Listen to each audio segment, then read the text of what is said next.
We must really love the Hero Xpulse here at BikeWale because this is the third time we're doing a standalone review of this motorcycle in about 2 years' time. First time we did the BS4 or the original one that came out, then we did the BS6 because there were some changes to the engine and oil cooler, better lighting, and that demanded a review in itself. And now this is the third time we're doing it, and again there are some significant changes that demand a standalone review. So we're not biased, we're just a little meticulous. What are the changes? Well, we'll tell you what those changes are, but for now, the idea behind these changes is to make the motorcycle a little more highway friendly. Has Hero managed to do that? That's exactly what we're going to tell you towards the end of this video.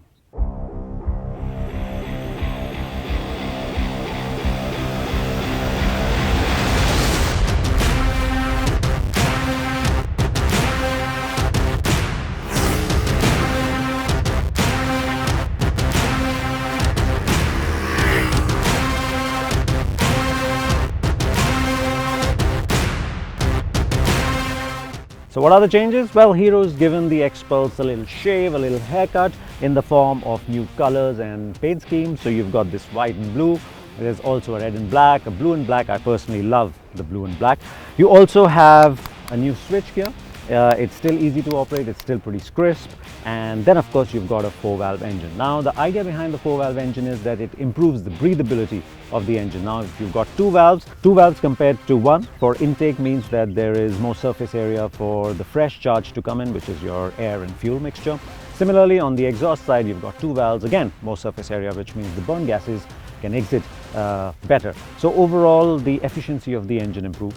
Now you've got, because you're using more number of valves, you're using smaller valves means lighter valves, and lighter valves means that if you choose, you can have an engine that performs better at high revs because a lighter valve will move better compared to a heavier single valve.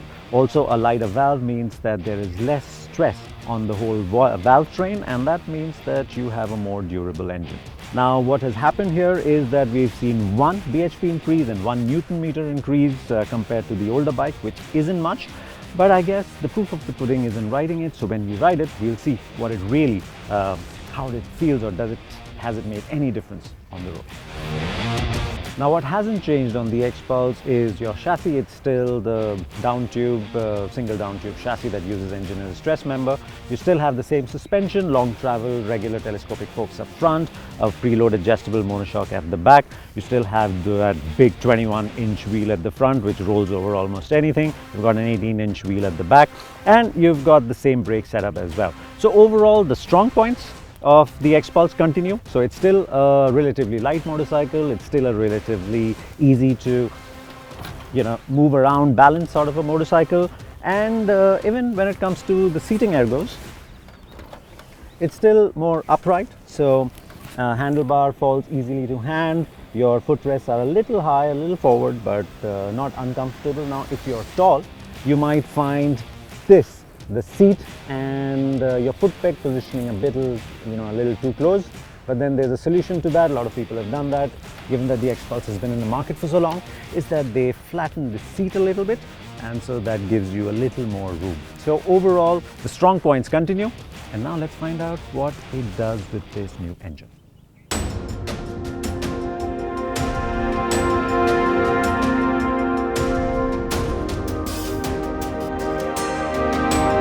Well, let's start off-road because Xpulse.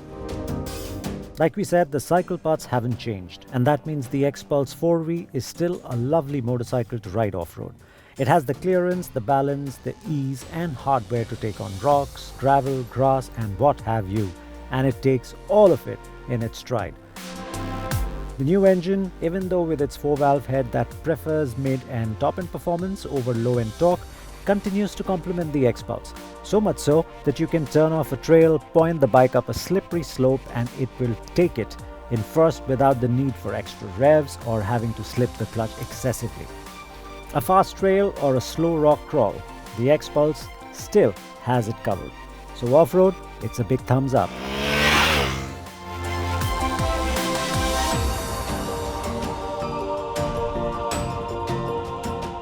On the road, city commuting is still easy. Now I have come off the Xpulse with the rally kit, and for the first few 100 meters, the new Xpulse felt sharp and agile. But of course, it isn't. Not like the Apache 200 for instance, not with its big wheels, which of course do slow you down when it comes to quick direction changes. But engine-wise, like while crawling off-road, the low-end torque remains usable and potent. But the big difference is in the mid-range, and therefore you tend to run through the gears quicker. And because the performance doesn't taper off as the bike gets close to its 9,500 red line, you tend to ride it harder now, because well, it's just more fun this way. But the big play with this engine was to improve the Xpulse's highway credentials, and that's obvious the moment you hit an open road. The motorcycle's natural cruising speed has moved up close to 100 km/h now. It feels most comfortable around the 94, 95, 96 km/h mark, but 100 comes easy too.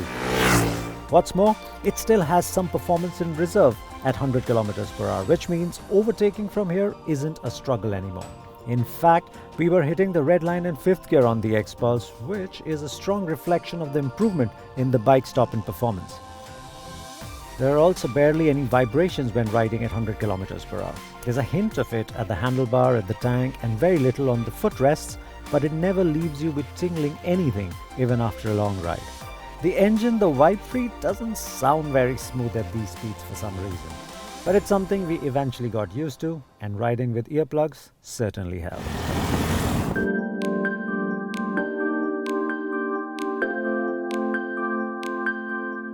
So is the Xpulse a better highway motorcycle now? Oh yes, it most certainly is. So you can now cruise at 100 km/h. It revs at about 7,500 at that time, but you won't feel any vibrations coming in. A little bit maybe on the handlebar, a little bit on the tank, but nothing really on the footrest. And the engine sounds more harsh than the motorcycle feels, but it never feels like it's running out of breath even at that point. It can now do 100 km/h in 5th without a bother. You don't even have to hold the throttle to the stops to keep it there. It's just path throttle and it'll hold 100 km/h. And then when you want to overtake, you whack it open and it'll get to 110, 112 pretty quickly, maybe another 5-6 seconds. So top-end performance, we've seen a big difference, and that helps on the highway.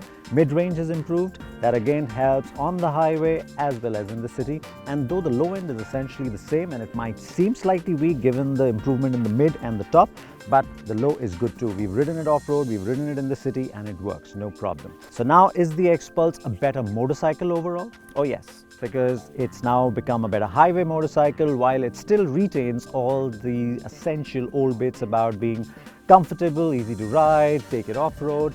So are we biased? No, it's just that the Xpulse is now a nicer motorcycle. So Hero's done a good job all over again. And this is only 5,000 more than the previous one. So in that sense, it makes a lot of sense.